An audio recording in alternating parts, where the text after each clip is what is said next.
1 கொரிந்தியர் 10:23 தெளிவாக சொல்கிறது, நாம் எல்லாவற்றையும் அனுபவிக்க அதிகாரம் உண்டு, ஆனால் எல்லாம் தகுதியாய் இராது. கிறிஸ்தவ வாழ்க்கையில நம்ம புரிந்து கொள்ள வேண்டிய விஷயம் இதுதான். இந்த உலக இன்பங்கள், உலக ஆசைகள், அந்த டிசையர்ஸ் எல்லாத்தையும் அனுபவிக்க நமக்கு பணபலம் இருக்குது, அதுக்கான ஏஜ் இருக்கு, அதுக்கான ஹெல்த் இருக்கு, அதுக்கான நேரங்கள், சூழ்நிலைகள் எல்லாம் இருக்கிறது.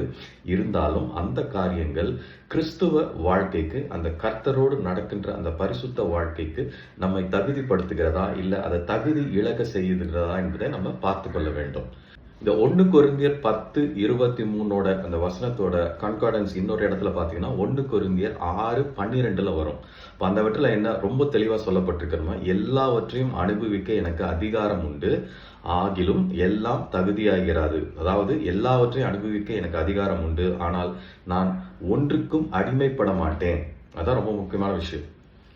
அந்த காரியத்துக்கு நான் அடிமைப்பட மாட்டேன். இன்னைக்கு இருக்கிற எல்லா வித அடிக்ஷனுக்கு பேஸ் காரணம் பார்த்தீங்கன்னா இதுதான்.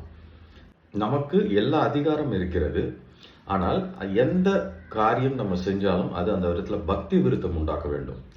அப்போ அந்த பக்தி விருத்தம் உண்டாக்கவில்லை என்றால் அது நமக்கும் தேவனுக்கும் இருக்கிற உறவுகளை அது வீக்கெண்ட் பண்ணுது, இல்லை டெஸ்ட்ராய் பண்ணுது. அப்படின்னா அந்த விஷயங்கள்ல நம்ம ஜாக்கிரதையா இருக்கணும். ஃபார் எக்ஸாம்பிள், இன்னைக்கு இருக்கிற சுச்சுவேஷன்ஸ்ல பார்த்தீங்கன்னா ஸ்மோக்கிங், ட்ரிங்கிங், அதுக்கப்புறம் ட்ரக் அடிக்ஷன், இந்த மாதிரி வெவ்வேறு காரியங்கள் இருக்கிறது.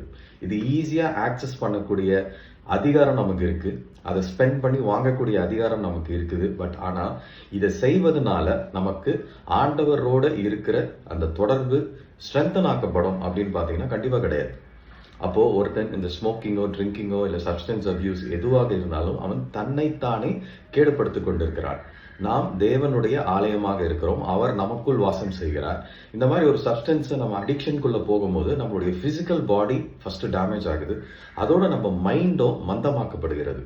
அப்போ ஒரு டிஃப்ரெண்ட் மென்டல் கிளவுட்ல நம்ம இருக்கும் பொழுது நம்ம அந்த சத்தியங்களை மறந்து நாம் கிறிஸ்துவுக்குள் யார் என்பதை மறந்து போய் நம்ம விலகி போய் இருக்கிறோம். அந்த நேரத்தில் எதிரானவன் நம்மளை டேமேஜ் பண்றதுக்கு it is an amazing platform. அதனால எந்த காரியங்கள் நம்ம செய்தாலும் அது நமக்கு பிரயோஜனப்படுகிறதா, கிறிஸ்துவின் பரிசுத்த வாழ்க்கைக்கு நேராக நம்மை நடத்துகிறதா, இல்லை கிறிஸ்துவை போல மறுரூபமாக்குவதற்கு அது உதவுகிறதா என்பதை நம்ம சோதித்து பார்க்க வேண்டும். அப்ப அதனாலதான் எனக்கு அதுக்கு அதிகாரம் உண்டு. அந்த பழக்கங்களுக்கு போய் அடிமையாவதற்கான அதிகாரம் எனக்கு இருக்கிறது, ஆக்சசிபிலிட்டி இருக்கு. I can still go and get myself drowned in that bit. இருந்தாலும் அது எனக்கு ஏதாவது நன்மையான காரியங்களை கொடுக்க போகுதுன்னா நிச்சயமா கிடையாது.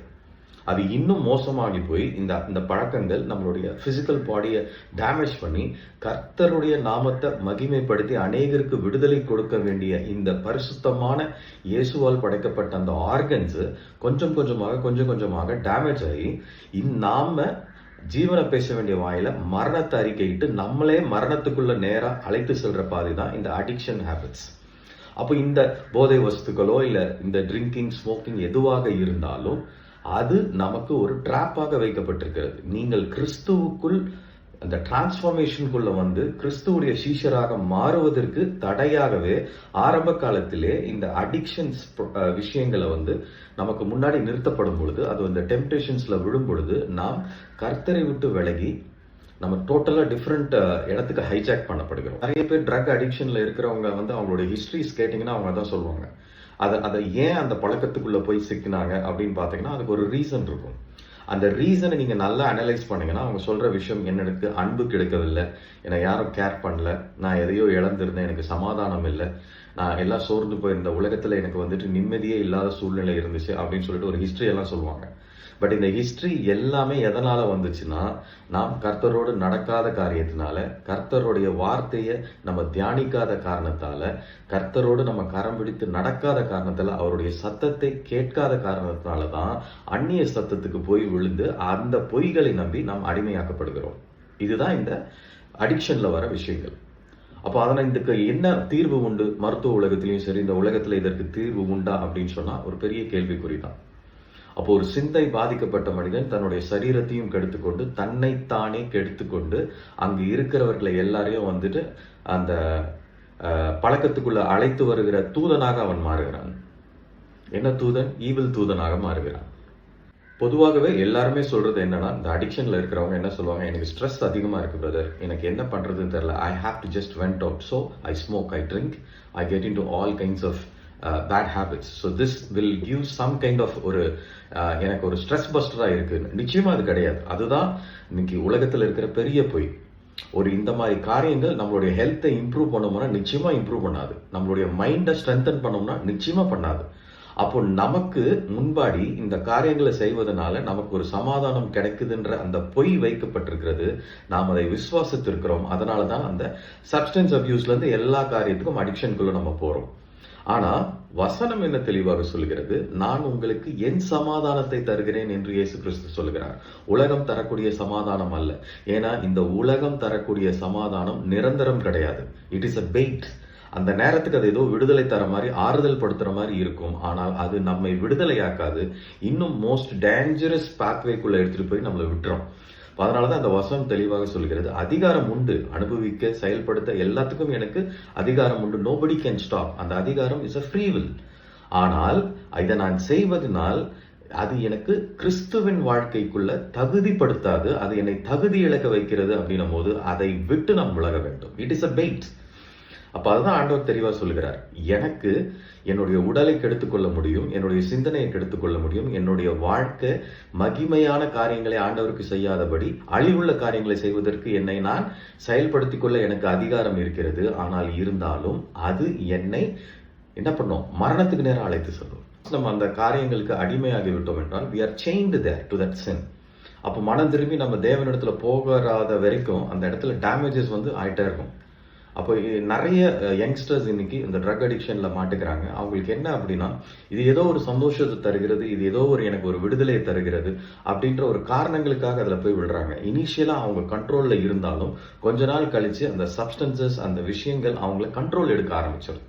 அப்போ அவங்களுடைய சிந்தையில இருந்து, உடம்புல இருந்து, இந்த மைண்ட், அந்த பிசிக்கல் பாடி எல்லாமே அந்த ட்ரக்ஸோ இல்ல அந்த ஆல்கஹாலோ, ஸ்மோக்கிங், டொபாக்கோவோ எல்லாவற்றையும் அது கண்ட்ரோல் பண்ண ஆரம்பிக்குது. இப்ப நல்லா யோசிச்சு பாருங்க, ஆண்டவரோட வைராக்கியமா இருந்து அவருடைய சத்தியத்தை அறிக்கை பண்ணி விடுதலை பெற்றுக்கொண்டு அநேகருக்கு விடுதலை கொடுக்க வேண்டிய நபர்கள் இந்த மாதிரி ஒரு பொய்யான ஒரு விஷயத்துல போய் அடிமையாகி விழும் பொழுது அவர்களை விடுதலை கொடுப்பதற்கு வேற ஆட்கள் தேவைப்படுகிறது. அந்த அடிக்ஷன்ல இருக்கிற எல்லா நபர்களுக்கும் பாவம். ஏன்னா அவங்க என்ன நினைக்கிறாங்க அப்படின்னா, நான் அதுல இருந்து விடுதலை ஆகணும்னு நினைக்கிறேன், but still something is holding me, I am not able to come out of it. அதுதான் அங்க முக்கியமான விஷயம். நீங்க ஒரு காரியத்துக்கு நீங்க அடிமையாகி கொண்டு இருந்தீங்கன்னா அந்த அடிமைத்தனத்தின் ஆவி உங்களை பிடித்திருப்பதனால நீங்க அதுல இருந்து விலகாதபடி அது பார்த்துக்கொள்ளும்.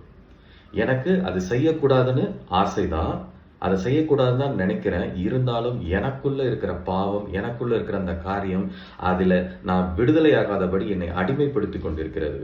அப்பதான் சொல்றார் ஆண்டவர், உனக்கு நான் கொடுத்திருக்கிற அந்த ஃப்ரீவில் என்ற கிஃப்ட் உலகத்திலேயே மோஸ்ட் பவர்ஃபுல் கிஃப்ட். அதை நீ தேவநாமத்திற்காக, நீ மகிமைக்காக நீ அதை எடுத்துக்கொண்டனா அது பெரிய ஆசீர்வாதம். மாறாக நீ அடிமைத்தனத்துக்குள்ள போய் சிக்கிக்கொள்ள வைக்கிற ஒரு டிராப்பாக அது மாறும் பொழுது நீ உன்னுடைய சரீரத்தை இழந்து விடுகிறாய், உன்னுடைய சமாதானத்தை இழந்து விடுகிறாய். நீ கிறிஸ்துவின் அவயமாக இருந்து பிரகாசிக்க வேண்டிய உன்னுடைய எதிர்காலத்தை இழந்து ஏதோ ஒரு அடிமைத்தனத்துல சிக்கிக்கொண்டு மரணம் நல்ல பரிசாக இருக்கும் என்று சொல்லி நீ அந்த இடத்துல டைவர்ட் ஆகி உட்காந்துருக்க. அடிமைத்தனத்தின் ஆவில போய் சிக்கிறதுனால நமக்கு என்ன பிரயோஜனம் உண்டு? சமாதானம் கிடைக்கிறதா? சந்தோஷம் இருக்கிறதா? இல்ல நமக்கு பினான்சியல் பிளஸிங் இருக்கிறதா? நல்ல சுகம் இருக்கிறதா? பலன், ஆரோக்கியம் அதெல்லாம் இருக்குதா அப்படின்னா நிச்சயமா கிடையாது. ஏனென்றால் இந்த அடிமைத்தனத்தின் ஆவி நம்மை அழிவை நோக்கி அழைத்துக் கொள்கிறது. அதனாலதான் ஆண்டவர் தெளிவா சொல்கிறார், நான் உங்களுக்கு பயத்தின் ஆவியை கொடாமல் தைரியத்தின் ஆவியும் தெளிந்த புத்தியின் ஆவியும் கொடுத்திருக்கிறேன். அப்போ அந்த தெளிந்த புத்தி என்னன்னா, எனக்கு முன்னாடி இருக்கிற இந்த காரியங்கள் எனக்கு பக்தி விருத்தத்தை உண்டாக்குமா இல்லையா அப்படின்னு அனலைஸ் பண்ற அளவுக்கு எனக்கு கெப்பாசிட்டி கொடுக்கப்படுகிறது. அப்போ நான் எனக்கு கொடுக்கப்பட்டிருக்கிற ஃப்ரீவில்ல அந்த ரைட் திங்கை சூஸ் பண்ணி எது எனக்கு தகுதியா இருக்கிறதோ, எது என்னை அடிமைத்தனத்திலிருந்து விடுதலையாக்கி அப்பா பிதாவே என்று அழைக்கிற புத்திர சுவிகாரத்தின் ஆவிக்கு நேரம் அழைத்து செல்கிறதோ அந்த காரியத்தை நான் சூஸ் பண்ணணும். You do not need a rocket science to choose what is good and bad in front of you. ஆனா என்னன்னா, நம்ம ஒரு பொசிஷன்ல இருக்கும்போது, ஈவில் பொசிஷன்ல இருக்கும்போது நம்மளுடைய காரியங்களை செய்ய முடியாதபடி நம்மளுடைய சிந்தை ஏதோ ஒரு இடத்துல ஹைஜாக் பண்ணப்பட்டு யாரோ ஒருத்தர் சொல்ற விஷயங்களை நம்ம ஃபோர்ஸ்ஃபுல்லா செய்ய அந்த இடத்துல அடிமைப்பட்டு இருக்கிறோம். அதான் ரொம்ப முக்கியமான விஷயம். அப்ப இந்த அடிமை சங்கிலியிலிருந்து நம்ம எப்படி விடுதலை ஆகுது அப்படின்னு பார்த்தோம்னா, நம்ம மனம் திரும்பணும், வசனத்தை தியானிக்கணும். இரவும் பகலும் பிரியமாயிருந்து என் வசனத்தை தியானிப்பவன் பாக்கியவான். அப்போ அடிமைத்தனத்தில் இருக்கிறவனையும் பாக்கியவானமாக மாற்றக்கூடிய ஒரு ஒண்டர்ஃபுல் மெடிசன் என்னன்னா the word of God. அப்போ நம்ம மனம் திரும்பி அந்த வார்த்தைகள் ஜீவனுள்ள வார்த்தைகள், அந்த வார்த்தைகளை அறிக்கை பண்ணும் பொழுது அது இருபுறமும் கருக்குள்ள பட்டயத்தை விட மோஸ்ட் ஸ்ட்ராங். அப்போ அது நம்ம இருதயத்துக்குள்ள போய் நம்முடைய சிந்தனை மண்டலங்களுக்குள்ள போய் அந்த அடிமைத்தன கயிறுகளை அவை பிச்சு போடுகிறது, அறுத்து போடுகிறது. அப்போ நமக்கு கட்டப்பட்டிருக்கிற அந்த அடிமைத்தனத்தின் கட்டுகளை தேவனுடைய வசனம் துண்டு துண்டாக உடைத்து போடுகிறது. அதுதான் விடுதலை. அதனாலதான் வசனம் தெளிவாக சொல்கிறது, சத்தியத்தை அறிவீர்கள், சத்தியம் உங்களை விடுதலையாக்கும். எந்த ஒரு அடிமைத்தனமும் விடுதலைக்கு வர முடியாதபடி தடுக்க முடியாது. All it can change is your mind. நம்மளுடைய சிந்தனை மண்டலங்களை அடிமைப்படுத்தி கொண்டிருக்கலாம். இந்த சிந்தனை மண்டலங்களில் நம்ம தேவ வசனம் மூலமாக விடுதலை பெற்றுக் கொண்டோமானால் எந்த விதமான அடிமைத்தனமாக இருந்தாலும் இயேசுவின் நாமத்தில் அதிலிருந்து விடுதலை பெற்று ஜெயம் கொண்டு வரலாம். அப்ப என்ன ஆகுனா, it becomes an old history. ஒரு காலத்துல நான் அடிமைத்தனத்தில் இருந்தேன் பிரதர், ஆனால் எப்போது நான் வசனத்தை அறிக்கையிட்டனோ, இயேசுடைய வார்த்தைகளை நம்பி நான் கை கொண்டனோ, என்னுடைய சிந்தனை மண்டங்கள் புதிதாக்கப்பட்டது. பழைய அடிமைத்தனத்தில் இருந்த மனுஷன் மாற்றப்பட்டு இப்பொழுது புதிய சிருஷ்டியாக தேவனுக்கு உகந்த பாத்திரமாக நான் ஜெயம் கொண்டு நடந்து கொண்டிருக்கிறேன் அப்படின்னு சாட்சி கொடுக்க முடியும். மார்க் 5ஆம் அதிகாரத்துல முதல் 5 வசனங்களை பார்க்கும்போது ஒரு அசுத்த ஆவி பிடித்த ஒரு மனிதனை குறித்து சொல்லுவாங்க. அந்த இடத்துல சொல்லும் போது பாத்தீங்கன்னா, அவன் தன்னைத்தானே காயப்படுத்தி கொண்டிருந்தான். நல்லா யோசிச்சு பாருங்க, நம்மளுடைய ஆர்கன்ஸை டேமேஜ் பண்ணும்போது அது வலி உண்டாகும், ப்ளீட் ஆகும், அதுக்கான பிரச்சனைகள் வரும், ஒரு டார்மெண்டேஷன் உண்டாகும். இருந்தாலும் அது நடக்கும்ன்ற சென்ஸே இல்லாம, அந்த மைண்ட்லே இல்லாம தன்னைத்தானே காயப்படுத்தி கொண்டிருக்கிறான். அவனுடைய கையே ஒரு கல்லோ இல்ல ஒரு ஷார்ப் இன்ஸ்ட்ருமெண்ட்ஸை எடுத்து தன்னுடைய உடலை காயப்படுத்தி கொண்டிருக்கிறது. அப்ப இது ஏன் அப்படி நடக்குதுன்னு பாத்தீங்கன்னா, அவனோட கிளியர் மைண்ட்லே கிடையாது. Is possessed. அப்ப ஏதோ ஒரு விஷயம் அவனை இயக்கி கொண்டிருக்கிறது. அப்போ அவன் விடுதலைக்குள்ள போகாதபடி அவன் தேவனுடைய ஆலயத்தை டோட்டலா டேமேஜ் பண்ற மாதிரி அவன் கையே வச்சு அவனுடைய ஆர்கன்ஸையே டேமேஜ் பண்ண வைக்கிறது தான் இந்த ஈவில் பொசிஷனுடைய முக்கியமான பிளான். அப்போ அந்த பொசிஷன்ல இருக்கும்போது அந்த ஈவிலுக்கு நம்ம அடிமையா இருக்கும் பொழுது அது நம்மை செயல்படுத்த ஆரம்பிக்கும். அப்ப என்ன ஆகும்னா, நம்மை காயப்படுத்திக் கொள்வோம், அடுத்தவங்களையும் காயப்படுத்துவோம். அந்த இடத்துல போட்டிருக்கிறது, ஒருவனும் அவனை சங்கிலியால் கட்டக்கூடாதபடி அந்த அளவுக்கு அவன் ஸ்ட்ராங்கா இருந்தான். நல்லா யோசிச்சு பாருங்க, பிசிக்கலாவும் மென்டலாவும் வேற ஒருத்தர் நம்மளை டிரைவ் பண்ணும்போது அதுதான் அடிமைத்தனம். அப்போ பரிசுத்த ஆவி நமக்குள் வந்து விட்டால் பரிசுத்த ஆவி நம்மை டிரைவ் பண்ணுவார், கண்ட்ரோல் எடுத்துக்கொண்டு அவர் வழியிலே நடத்துவார். அப்போ ஈவில் அசுத்த ஆவி நம்மை கண்ட்ரோல் பண்ணுச்சுன்னா, அப்போ அந்த அசுத்த ஆவி என்ன கேடான காரியங்களையும் மரணத்திற்கு நேரான காரியங்களையும் நம்மளை அழைத்து செல்லும். அப்போ நம்ம பரிசுத்த ஆவியானவரோடு இந்த ஐக்கியத்தை வைத்துக்கொண்டு அவரோடு நாம் நடக்கிறவர்களாக நமக்கு கனெக்டிவிட்டி கொடுக்கிற விஷயம் என்ன அப்படின்னா தேவவசனம். அதனாலதான் we have to spend quality time in word Bible meditation. இப்படி செய்யும் பொழுது நல்லா யோசித்து பாருங்க, அதே அந்த அசுத்த ஆவி பிடித்த மனிதன் இயேசுவால் விடுதலை ஆக்கப்படும் பொழுது அவன் டோட்டலா ஒரு டிரான்ஸ்ஃபர்மேஷனுக்குள்ள வரான். Is completely quiet, calm and composed. ஒரு கிளியர் மைண்டுக்குள்ள வந்ததுக்கு அப்புறம் அவரே தேவனிடத்துல இயேசுவினிடத்துல சொல்லுகிறார், நான் உங்களோடு வருகிறேன், என்ன போக இடத்துல எல்லாம் என்னை அழைத்து கொண்டு போங்க அப்படின்னு சொல்லி ஒரு டிரான்ஸ்ஃபார்ம்டு கேரக்டர். இதுதான் ரியல் கேரக்டர். அந்த அடிமைத்தனத்துல இருக்கும்போது அந்த மேனிஃபெஸ்ட் ஆன விஷயங்கள் எல்லாம் அந்த தேவனால் படைக்கப்பட்ட அந்த கேரக்டரிஸ்டிக் ஃபீச்சரே கிடையாது. இட்ஸ் கம்ப்ளீட்டா டிஃப்ரெண்ட். நீடிய பொறுமை, சாந்தம், இச்சை அடக்கம், இவைகள் எல்லாம் கொண்டதுதான் நமக்கு தேவ ஆவிக்குரிய கனிகள். ஆனா ஒரு ஈவில் பொசிஷனுக்குள்ள போகும்போது பாத்தீங்கன்னா இந்த கேரக்டர்ஸ்க்கு அப்படியே கான்ட்ரடிக்டரியா வரும்.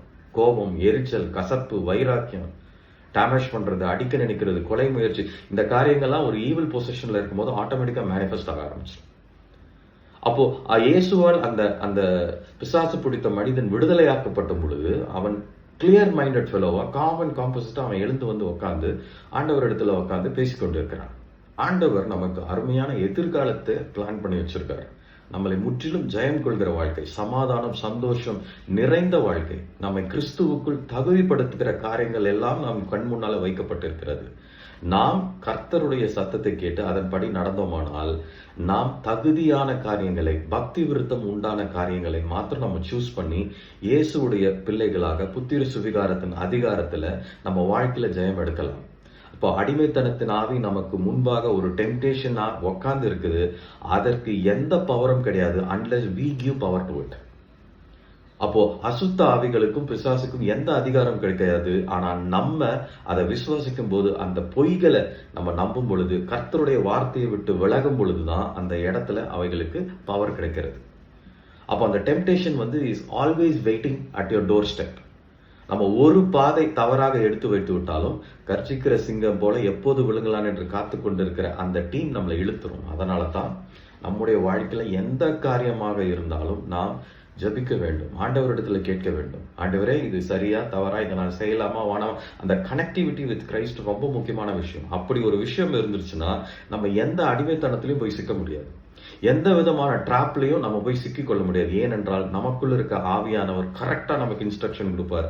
லெஃப்ட்ல விழுந்து போகாதபடி, ரைட்ல விழுந்து போகாதபடி, எந்த பாதையில நீ செல்லணும்னு சொல்லிட்டு அவர் நமக்கு எல்லாவற்றையும் உணர்த்தி வழி நடத்தி நம்மளை கரம் பிடிச்சு போய் ஒரு ஜெயத்துல டெஸ்டினேஷன்ல போய் வைப்பார்.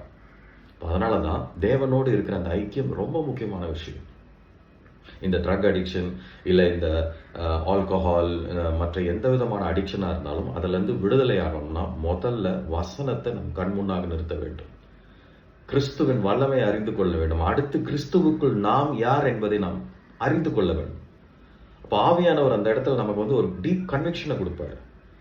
நம்ம குற்றங்கள் என்ன, நம்ம என்ன தவறு செய்வோம், அதை அவர் நம்மோடு பேசுவார், நம்மளோட இன்ட்ராக்ட் பண்ண. we have to respond. அந்த ரெஸ்பான்ஸ் என்ன? repent and turn back to the Lord. அப்போ அந்த அடிமைத்தனத்தின் ஆவி எதற்காக வந்தது? நீங்கள் புத்திர சுவிகாரத்தின் அதிகாரத்துல செயல்படக்கூடாதபடிக்கு அந்த அடிமைத்தனத்தின் ஆவி அவங்களை ட்ராப் பண்ணி, டெம்ப் பண்ணி, டிஸ்டர்ப் பண்ணி, டிஸ்ட்ராக்ட் பண்ணி ஆண்டவர்கிட்ட இருந்து அப்படியே வழி விலகு போக வைக்கிறது தான் அந்த டெம்ப்டருடைய முதல் வேலை. ஆனா நம்ம தெளிந்த புத்தி உள்ளவர்களா இருக்க வேண்டும். எப்படி தெளிந்த புத்தி உள்ளவர்களால்? உலக ஞானத்தின்படியா இல்ல உலக விஷ்டத்தின்படியா? கிடையவே கிடையாது, தேவ வசனத்தின்படி. அப்போ தேவ வசனம் நமக்குள்ள இருந்தா நம்ம எந்த காரியத்திலையும் அப்படியே முன்னாடி ஸ்கேன் பண்ணுவோம். we'll ask God, is it right or wrong? What should I do? அப்போ ஆண்டவர் கிட்ட இருந்து வர வார்த்தை நேற்றும் இன்றும் என்றும் மாறாத வார்த்தை. அவர் மனிதனை போல காலையில ஒரு வாட்டி மத்தியானம் ஒரு வாட்டி மாத்திக்கொண்டு இருக்க மாட்டார். திடீர்னு நம்மளை நட்டாற்றுல விட்டு போகிற விஷயமும் அவர் கிடையாது. அவர் முடிவு பறைந்த முறை நம்மோடு இருக்கிறார்.